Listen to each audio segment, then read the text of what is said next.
Welcome back to Tommie's X's and O's. The next question is for Damon and Tommie. How do you guys feel that Taylor has progressed and regressed this season?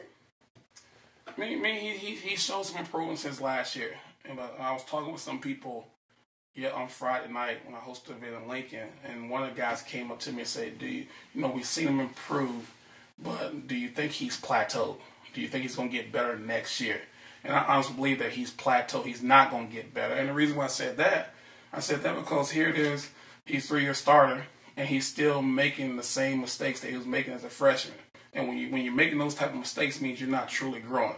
Because the older you get, those little petty mistakes you're making before, you should be making them. And he's still making the same ones. So I think he's plateaued.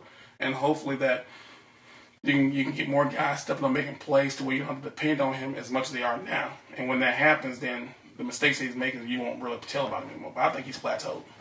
I think one of the ways that he's I think improved is he's got better command of the offense. They've given him free reign. You see him change a lot of plays at the line of scrimmage, and he gets them into and out of some pretty good looks, especially in the running game, which we haven't seen quarterbacks do, dare I say, since the mid-'90s. So I think in that regard, where you talk about his overall knowledge of the offense, I think he's a lot better. But as Tommie alluded to, you still see you saw it again Saturday against Penn State, just sometimes being careless with the football, and he can be a little haphazard with it, and whether he's shoveling it underhand or, guys are stripping it from behind. You just like to see him, and it's hard to simulate if they don't feel that they have depth, but I remember how you guys used to have to go into contact, and they practice taking the balls from you, and where you had to practice good ball technique, and because you knew that you were going to carry it a fair amount. And so I think that's just one or two little ways that I think that he could improve his game a little bit. And I think that if they start doing that, stop worrying about a guy getting hurt in practice, because the bottom line is that if you're worrying about guys getting hurt in practice, it means you're not developing the backups. Yeah.